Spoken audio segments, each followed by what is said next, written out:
खबर हमारी और अब उसका इंपैक्ट, उसका असर हर जगह दिख रहा है। इस वक्त की सबसे बड़ी खबर, ब्रेकिंग न्यूज आपको बता दें। ऑपरेशन प्राइम मिनिस्टर पर अभी अभी बीजेपी नेता रविशंकर प्रसाद के बाद कांग्रेस के नेता अब चुनाव आयोग से मिलेंगे। चुनाव आयोग से मिलने के बाद ऐसा बताया जा रहा है सोर्सेस के हवाले से कि अजय माकन चुनाव आयोग से मिलने जाएंगे और ओपिनियन पोल पर बैन लगाने की मांग करेंगे, ऐसा बताया जा रहा है। इस वक्त की बड़ी खबर हम आपको बता दें, कांग्रेस प्रवक्ता अजय माकन 4:30 बजे के आसपास चुनाव आयोग से मिलने जाएंगे और ओपिनियन पोल पर बैन लगाने की मांग कर सकते हैं। इस वक्त की सबसे बड़ी खबर। इस बीच जो अलग अलग डेवलपमेंट हो रहे हैं, अलग अलग खबरें आ रही हैं, हम आपको बता दें। सबसे पहले आपके सामने जो खबर, एक खबर यह है कि आज इस वक्त ऑपरेशन प्राइम मिनिस्टर, जो न्यूज एक्सप्रेस का एक बहुत बड़ी पहल है, उस पर हर तरफ से रिएक्शन आ रहे हैं। कांग्रेस के नेता चुनाव आयोग से मिलने जाएंगे, ओपिनियन पोल पर बैन लगाने की मांग करेंगे। बकायदा अरविंद केजरीवाल 4:30 बजे एक प्रेस कॉन्फ्रेंस करने वाले हैं इसको लेकर। यानी कि जो खबर हम आपको दिखा रहे हैं उसका इंपैक्ट हो रहा है और धीरे धीरे अब ओपिनियन पोल को लेकर बड़ी संजीदगी से कोई बड़ा ठोस कदम दिखाई देता है। ऑपरेशन प्राइम मिनिस्टर दिखाने के बाद अब तक क्या क्या हुआ? इंडिया टुडे ग्रुप ने सी वोटर से करार सस्पेंड कर दिया। कांग्रेस ने ओपिनियन पोल पर बैन लगाने की बात कही। कांग्रेस नेता दिग्विजय सिंह ने कहा, सी वोटर पैसे लेकर पक्ष में सर्वे करती है। ऑपरेशन प्राइम मिनिस्टर पर शाम 4:30 बजे आपकी प्रेस कॉन्फ्रेंस भी है। आपके सामने यह हम बता रहे हैं हमारी खबर का इंपैक्ट। सी वोटर पैसे लेकर पक्ष में सर्वे करता है, यह दिग्विजय सिंह ने कहा। ऑपरेशन प्राइम मिनिस्टर पर शाम 4:30 बजे आप प्रेस कॉन्फ्रेंस करने वाली है। ओपिनियन पोल की जांच करा सकते हैं वी संपत। और इंडिया टुडे ग्रुप का जो सी वोटर से वो करार है वो सस्पेंड कर दिया गया है।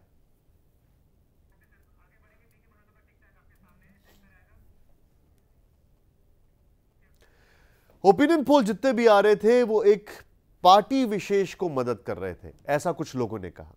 लेकिन अब अलग अलग पार्टी उन सभी चीजों से ऊपर उठकर अपने बयान दे रही है। बीजेपी के नेता VK Malhotra operation opinion poll की सराहना करते हैं। उन्होंने पूरे मामले की जांच कराने की बात कही है।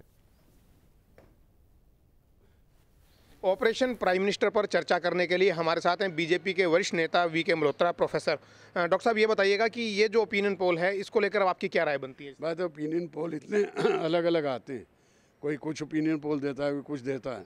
तो इसका मतलब ये है कि और बहुत थोड़े, मतलब कुल मिला करके 1% भी नहीं, 0.1% लोगों से पूछ करके ओपिनियन पोल बनाया जाता है। बहुत बार ओपिनियन पोल गलत साबित होते हैं, बहुत बार ठीक होते हैं।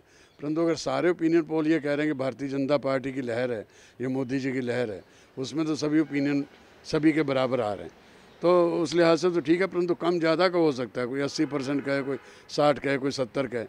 परंतु जो स्टिंग ऑपरेशन मैंने देखा, उस स्टिंग ऑपरेशन में अगर कोई कह रहा है कि 3% से 5% कर देंगे या इसको कर देंगे, तो थोड़ा बहुत इस पर सवाल तो खड़ा होता है कि ये और ओपिनियन पोल चुनाव से 6 महीने पहले बंद कर देने चाहिए। चुनाव के 6 महीने पहले ये ओपिनियन पोल अगर आते रहते हैं, चुनाव के दिनों में भी आते रहते हैं।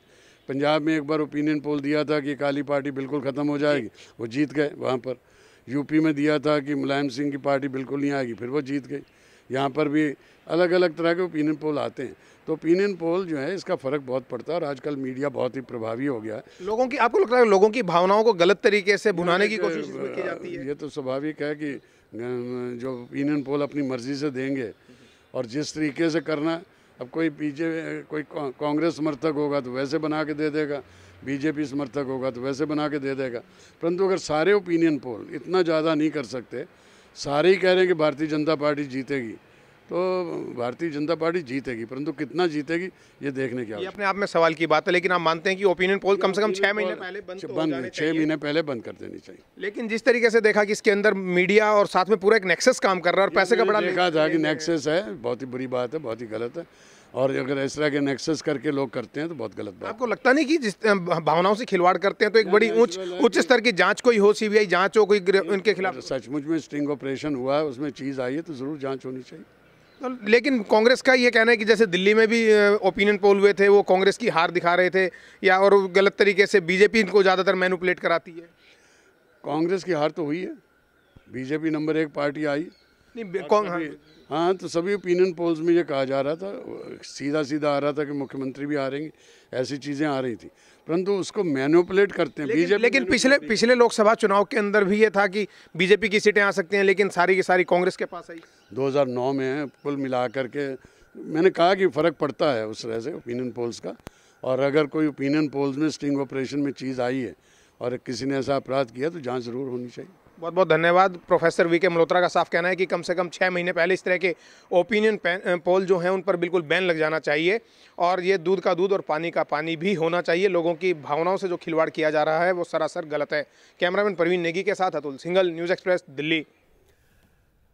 लेकिन अगर बात की जाए बीजेपी के दो बयान आ रहे हैं। वीके मल्होत्रा साहब कहते हैं कि इसको बैन कर देना चाहिए, तो रविशंकर प्रसाद कहते हैं कि आत्ममंथन की जरूरत है, इंट्रोस्पेक्शन की जरूरत है।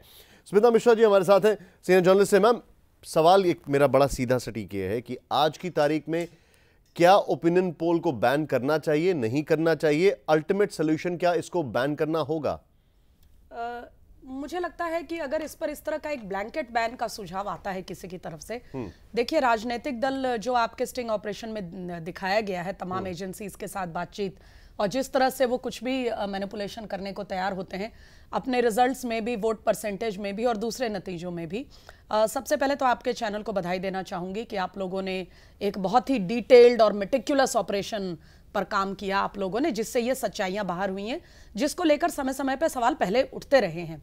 जो ब्लैंकेट बैन की बात है वो मुझे लगता है कि वो थोड़ा सा एक दुर्भाग्यपूर्ण सुझाव है ये, और ऐसा इसलिए क्योंकि डेमोक्रेसी में, एक हेल्दी डेमोक्रेसी की निशानी ये होती है कि लोग खुलकर अपने विचार व्यक्त कर सकें, अपने सुझाव दे सकें, अपनी ओपिनियन दे सकें और किसी के ओपिनियन दूसरे को प्रभावित न करे। मैं समझती हूं कि एक परिपक्व और हेल्दी डेमोक्रेसी की ये निशानी होती है। लेकिन जो हम यहां पर देख रहे हैं वो विचारों से ज्यादा वो ओपिनियन पोल फिक्सिंग ज्यादा दिखाई देती है। जी हाँ, तो उसको कंट्रोल करना, उसके ऊपर टैप लगाना, उसमें क्या करना चाहिए? मुझे लगता है कि इसके लिए अगर कुछ स्ट्रिक्ट गाइडलाइंस तो अभी भी हैं, लेकिन ऐसा लगता है कि उनको लेकर कोई बहुत गंभीरता किसी एजेंसी में है नहीं। और जो मीडिया हाउसेज हैं वो भी, चूंकि आपको पता है कि ये जो इंडस्ट्री है, सर्वे की इंडस्ट्री जो है, ये उसी अनुपात में बढ़ी है जिस अनुपात में हमारी मीडिया की इंडस्ट्री बढ़ी है, क्योंकि ये दोनों जो इंडस्ट्रीज हैं ये बिल्कुल जुड़ी हुई हैं। कोई एजेंसी सर्वे करती है, कोई टीवी चैनल, कोई अखबार उसके साथ टाई अप करता है और उसके नतीजे दिखाता है। ये जो सर्वेज हैं इनका अपना कोई जनता से जुड़ने का तरीका नहीं है, ये हम मीडिया हाउसेस के मार्फत जनता तक पहुंचती हैं। मुझे लगता है कि अगर स्ट्रिक्ट गाइडलाइंस हो, कोई नियामक तंत्र हो इसके लिए, जो ये तय करे कि कुछ मिनिमम सैंपल सर्वे होना चाहिए, मिनिमम गाइडलाइंस होनी चाहिए, क्योंकि मैं बहुत बारीकियों में नहीं जाना चाहती निशांत, लेकिन अगर जो पॉलिसीज अपनाई गई हैं एग्जिट पोल के ऊपर, उससे थोड़ा सा लेसन्स लेकर क्या उसके ऊपर नहीं होना चाहिए? क्योंकि यहां पर मुझे लगता है यहां एक विंडो है, यहां एक रास्ता है इस पर नियमन को तय करने का, क्योंकि जब आपने डेमोक्रेसी के सारे जो हमारे जो आयाम हैं, जो डिपार्टमेंट्स हैं, उन पर आपने चेक्स एंड बैलेंसेस का वो प्रावधान रखा है, तो सर्वे इंडस्ट्री को ये छूट क्यों होनी चाहिए कि वो 4 बड़े शहरों में 200 लोगों की ओपिनियन जान करके और पूरे देश को ये संदेश दे कि फलाना व्यक्ति प्रधानमंत्री बनने वाला है। आप जो पॉइंट रेज कर रही हैं, मैं ब्रेक के बाद वापस आ रहा हूं, क्योंकि यहां पर ओपिनियन पोल को लेकर क्या एक पैरामीटर्स बनाने की जरूरत है, क्या कुछ दिशा निर्देश बनाने की जरूरत है? क्योंकि आज इसके ऊपर बहस छिड़ गई। आपको बता दें हमारी खबर का जो इंपैक्ट हुआ है, कांग्रेस के प्रवक्ता अजय माकन 4:30 बजे जो चुनाव आयुक्त हैं उनसे मिलने जा रहे हैं। ओपिनियन पोल पे शायद बैन लगाने की मांग कर सकते हैं, ऐसे सोर्सेज के हवाले से खबर आ रही है। अरविंद केजरीवाल बाकायदा एक प्रेस कॉन्फ्रेंस करने वाले हैं 4:30 बजे ही। बीजेपी के 2 बयान आ रहे हैं। ओपिनियन पोल को लेकर क्या रूल्स और रेगुलेशंस हो सकते हैं, या ओपिनियन पोल को बैन करना चाहिए?